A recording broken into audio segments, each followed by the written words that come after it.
Buenos días, buenas tardes. Mi nombre es Oscar Díaz y vamos a hablar acerca del derecho penal común y los principios que lo rigen.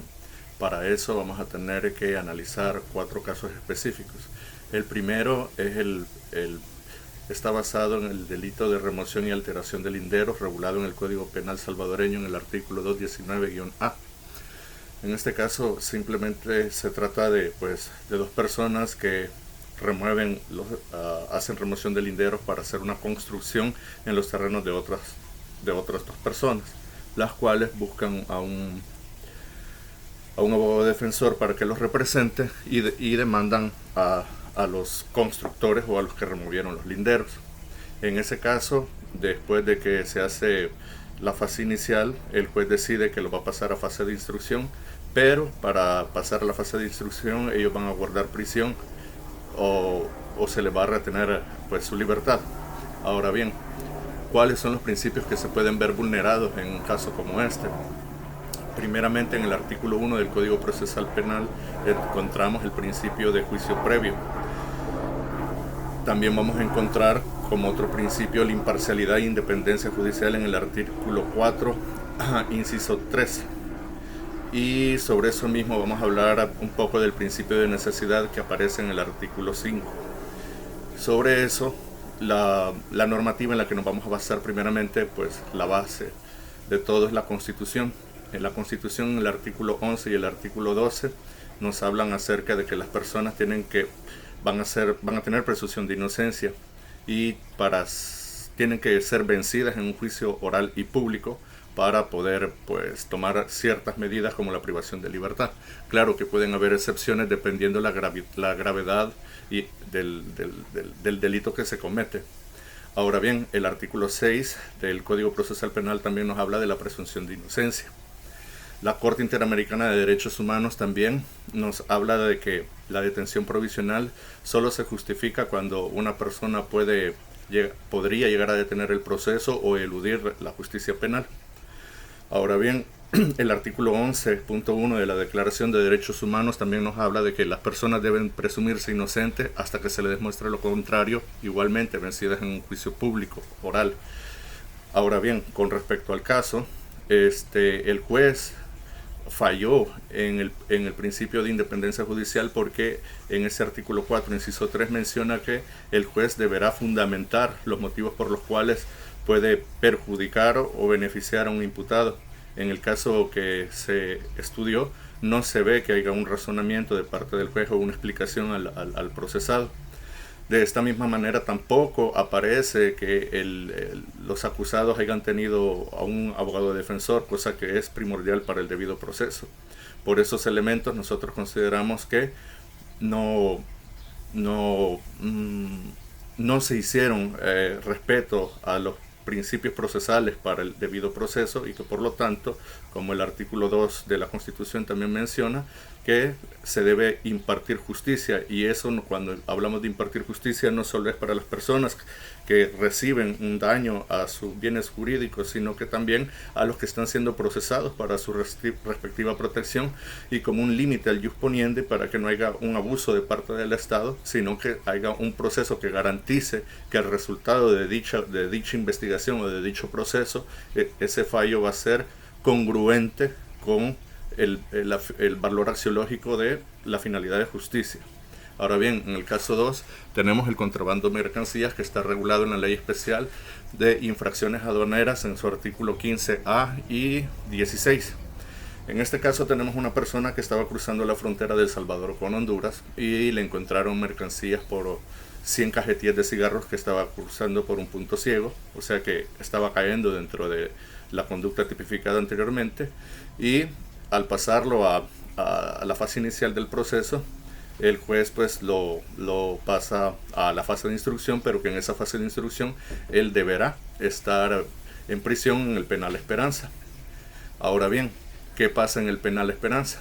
Esta persona padecía diabetes desde hacía 3 años antes de que afrontara este proceso, y cuando fue ingresado al centro penal, parece ser que no se siguieron los procedimientos correctos, porque resulta que llevando una dieta rica en carbohidratos, que era la que le proporcionaban, su enfermedad se agravó al punto de que un día haciendo tareas de limpieza se lastimó un pie, se le infectó al tal punto que tuvo que ser trasladado a un centro médico donde le amputaron el pie. Ahora bien, vamos a detectar no en sí el delito, si fue cometido o no, sino el procedimiento que se utilizó.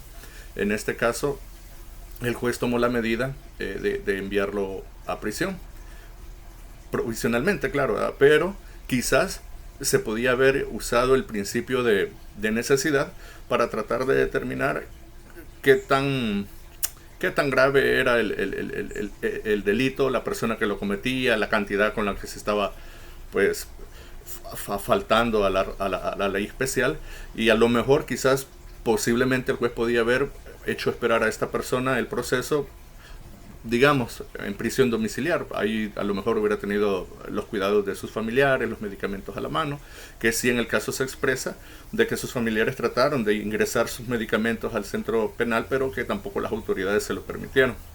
Que entonces ya estaríamos entrando en una materia un poco más delicada, porque quizás podríamos encontrar no solo negligencia, sino el elemento del dolo, que podría traer sanciones más graves para los involucrados, en este caso las autoridades del centro penal. Ahora bien,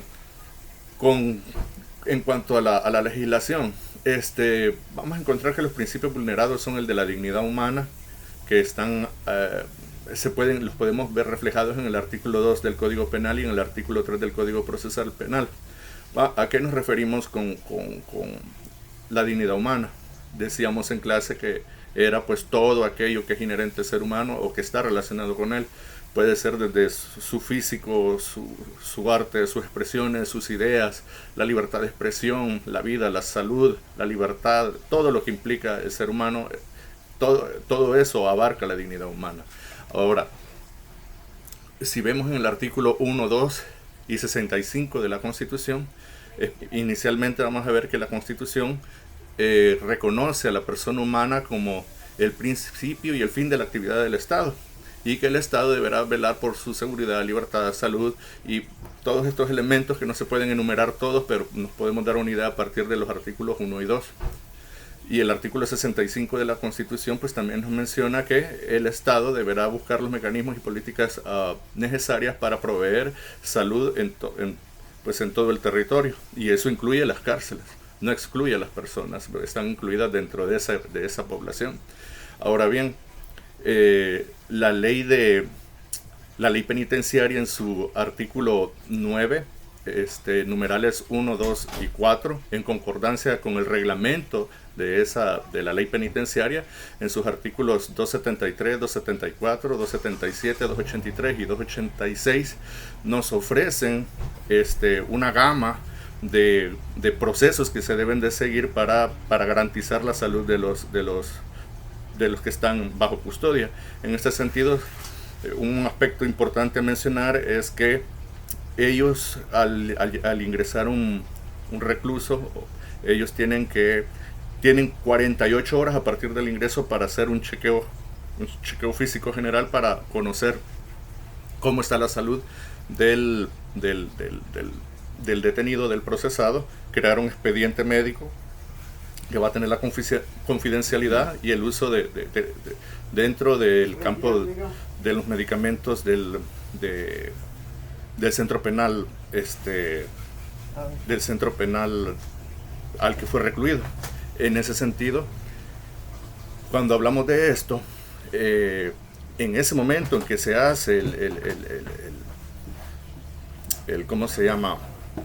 El cuadro médico, se debe de verificar la salud y cuál es el estado, cuál va a ser la dieta a seguir para el procesado. En ese sentido, si se hubiera realizado ese proceso, este señor que fue recluido hubiera tenido primeramente la alimentación adecuada que se requiere, que también así lo declara el artículo 286, si no me equivoco, para mantener su salud. También se les hubiera prescrito los medicamentos necesarios, y en caso de escasez, que no sería raro en el país, pues si los familiares le están proveyendo los medicamentos, de alguna manera pues permitir que los familiares hagan llegar esos medicamentos a su familiar adentro. El hecho de saber de que sus familiares le estaban proveyendo esos medicamentos y no hacer una observancia de si algo se les había pasado, pues ellos no lo permitieron, y esa fue una negligencia. Entonces, en todos estos artículos vemos que existe un procedimiento para el trato dentro de los procesados. Hay que hacer un estudio clínico dentro de las 48 horas, crear un cuadro clínico, hacer un seguimiento, revisar la dieta, proporcionar medicamentos, y eso no se realizó. Entonces, por eso es que hay un grave fallo a la dignidad humana en términos generales. Ahora bien, ¿qué es lo que se debe de hacer en estos casos? Pues, como siempre, igual que en el primer caso, en este otro segundo caso, lo que se debe hacer es respetar los principios, revisar el principio de necesidad, reconocer, identificar y seguir cada paso los procedimientos como los establecidos en el reglamento de la ley penitenciaria. Ahora bien, en el tercer caso tenemos el de administración fraudulenta, que está sancionado en el artículo 18 del Código Penal. En este vamos a encontrar el principio de única persecución, que está contemplado en el artículo 9, que va concatenado pues con el debido proceso. Ahora, ¿cómo lo vamos a analizar? A esta persona que la acusan le abren un proceso por el delito de administración fraudulenta, pero por falta de pruebas o solidez se le hace un sobreseimiento provisional. Cuando hay un sobreseimiento provisional puede haber un periodo de hasta un año para aportar nuevas pruebas, pero al poco tiempo la Fiscalía promueve un nuevo proceso que también no sigue adelante, y luego presenta un tercer proceso a la misma persona y por el mismo delito, que es donde estamos faltando a ese principio de única persecución. Ahora, ¿cuál es el problema aquí? El primero es que hay 3 procesos diferentes para la misma persona por el mismo delito, y eso va en contra de la economía procesal. En el caso de que haya sido el mismo juez que lo autorizó, pues él estaría cometiendo un error muy grande. Por otro lado, el otro problema está en el artículo 27 del Código Procesal Penal, donde este delito de administración fraudulenta no puede ser promovido por la Fiscalía, sino por una víctima o su representante en el caso de incapacidad de esta. Y entonces sí, la Fiscalía puede empezar a abrir un proceso, pero en el caso no se menciona desde el principio hasta el final a una víctima o al representante de esta solicitando a la Fiscalía la intervención. Por lo tanto, estaríamos también hablando de que hay un error en el procedimiento. En ese sentido, lo que se debe de hacer es, 1, no aceptar los demás procedimientos, esperar el periodo de prescripción para ver si habría una robustez en el caso, y de no ser así, pues un sobreseimiento definitivo. Y finalmente, pues también la competencia que tiene la Fiscalía para este tipo de delitos no es la ideal, porque la competencia le pertenece al titular del bien jurídico, en este caso la víctima o su representante. Sobre el último caso, en aras del tiempo nos vamos a apurar, que es el de receptación, artículo 214-A. Una persona, llega una mujer, tiene en su casa, llega el sobrino y le dice que le cuide 3 televisores. Estos 3 televisores tienen un número de serie que están registrados en una denuncia por, digamos, robo. Entonces los encuentran y pues la señora la acusan de receptación. La condenan a cierta pena, pero después se la reducen a trabajo domiciliario con una multa no multa, sino una indemnización de $500 a favor del demandante o del afectado. Ahora bien, la señora, desde que ellos llegan, pues dice que eso no es de ella, que llegó el sobrino, que se lo guardó ahí, y pues ella no los está vendiendo, no los está exponiendo. No hay un comprobante de que lo compró a un precio más barato o del mercado común. Aunque la ley dice que el que aceptare, y esa palabra aceptare pues puede darse a multiplicidad de interpretaciones, pero en este caso lo que se debe de hacer es llegar al origen del problema, es decir, el sobrino que nunca apareció, para determinar el nivel de participación de ella en algún tipo de delito de robo o de receptación, comercio de cosas ilegales. Pero no se dio así y se procedió pues a las sanciones correspondientes. Ahora bien, ¿de qué podemos hablar? Aparte de la presunción de inocencia del artículo 6, tenemos que hablar del artículo 11 y 12 de la Constitución, que también nos mencionan que las personas deben de ser vencidas en un juicio oral y público. No se menciona eso. En el caso se menciona que el testimonio que ella da, que es, vamos a ver, se lo da a la policía, se lo da al juez de primera instancia, al de instrucción y al tribunal, al tribunal de sentencia. En ningún momento se dice que recibió ayuda del defensor, que está contemplado en la ley. Por ejemplo, en la inviolabilidad de la defensa del artículo 10. Ella tenía a fuerzas que tener un defensor que la asesorara y pues que le brindara la ayuda jurídica necesaria para defenderse, pero tampoco aparece eso. Entonces también hay otra violación de ese principio.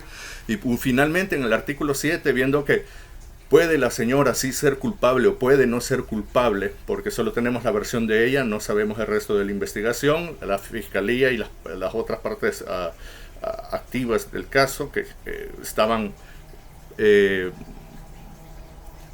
recibiendo la información de ella, pero no buscaron las pruebas para determinarlo.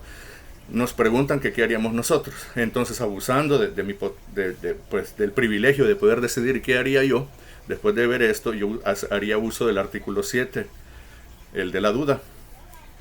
In dubio pro reo. Ante la duda, el juez deberá fallar a favor del reo. En este caso no digo que se deba dejar libre, en este caso digo que se debe de seguir un proceso hasta determinar la responsabilidad real, porque conociendo las cosas como han pasado en El Salvador durante mucho tiempo, pues es normal que este tipo de casos se diera. Pero, como dice el artículo 8, las personas pueden hacer lo que la ley no les prohíbe, y a ella nadie le prohibía hacerle un favor al sobrino. Entonces, bajo este precepto de la duda, yo hubiera dejado un momento para que avanzara la investigación, de conseguir al sobrino y así determinar las responsabilidades correspondientes para cada uno. Entonces, en aras del tiempo que ya me pasé, muchas gracias y tengan buen día.